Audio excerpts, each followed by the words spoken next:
j'ai vu manifester. Au-delà, il y a également, nous vous avions interpellé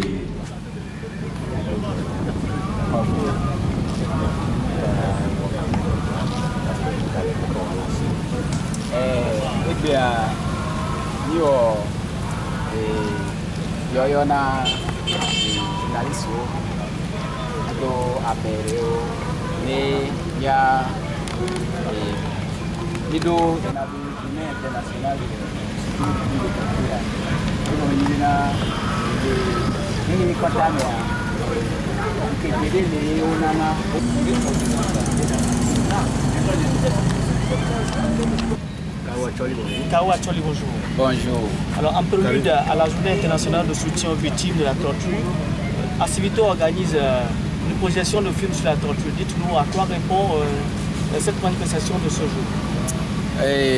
Merci à vous. Et puis, par rapport à cette projection, elle rentre dans le cadre de la commémoration de la journée internationale du soutien aux victimes de torture. C'est une série d'activités que nous avons planifiées et que nous avons démarré ce soir avec cette projection. Ensuite, s'en suivront une petite marche le vendredi, qui est la date anniversaire, et puis le samedi pour une matinée de marathon à l'endroit des victimes, de leurs familles et puis des sympathisants. Et donc toutes ces activités ont pour objectif d'amener l'État togolais, nos dirigeants à respecter leurs obligations à l'endroit de la communauté internationale, notamment la Convention des Nations Unies contre la torture et son protocole facultatif que notre pays a ratifié en 1987 et en 2010. Donc la conséquence, bien sûr, sinon les conséquences devraient être naturellement l'exécution des différents arrêts et avis des juridictions internationales à l'endroit, sinon à l'encontre de l'État togolais en faveur des victimes que vous connaissez tous, et puis amener également l'État à respecter les obligations, ses obligations quant à ce qui concerne les normes de détention dans les milieux carcéraux. Vous-même, vous suivez sur les réseaux sociaux cette question de la surpopulation carcérale qui fait vraiment la honte de notre pays sur les réseaux sociaux. Et à part cela, il y a la question de la malnutrition, de la sous-alimentation des prisonniers. Et les prisonniers sont toujours à un seul repas par jour, ce qui n'est pas normal, alors que l'État togolais a pris des engagements, je crois, à l'examen périodique universel en novembre 2012, comme quoi il devrait rapidement procéder à ces questions concernant les prisons civiles. Alors, dites-nous, quelle est la situation aujourd'hui de la torture au Togo? Quelle est la situation? Est-ce que c'est amélioré ou c'est empiré? Non, mais la situation est que la torture, elle existe toujours, sauf qu'elle a pris d'autres formes, beaucoup plus subtiles, que nous dénonçons toujours et que nous remarquons. Et puis, s'il faut vraiment combattre la torture, au niveau d'Acivito, nous estimons que la question de l'impunité devrait être primordiale. La question de l'impunité, il faudra que l'État prenne sur lui de poursuivre les auteurs d'actes de torture. Et cela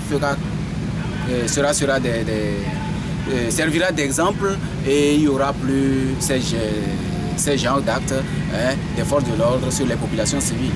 Tant que la question de l'impunité n'est pas réglée, tant que les auteurs d'actes de torture seront libres dans leur mouvement, tout comme si de rien n'était, et tant que les victimes ne seront pas prises en charge par l'État en matière de réparation, nous estimons que c'est des discours qui ne feront rien et que la torture sera toujours exploité comme une méthode de gouvernance par nos dirigeants. Certains estiment que votre association n'est pas en forme après le départ de votre président. Comment se porte Asivito aujourd'hui après l'exil de son président? Oh, bon, ceux qui pensent que Asivito n'est pas en forme, c'est pas. Est-ce que après, ceux qui se trompent, après Asivito, c'est une entité qui va exister, qui va perdurer dans le temps. Olivier Ama n'est pas éternel. Nous qui sommes ici, nous ne sommes pas éternels. Mais Asivito va rester. Elle va perdurer dans le temps et les victimes vont toujours œuvrer dans la ligne que le président a menée depuis la création d'Asivito. Nous avons un objectif, c'est de faire cesser ces actes horribles à l'endroit des personnes, des Togolais. Et c'est une mission que nous trouvons normale. Et puis nous n'entendons pas baisser les bras.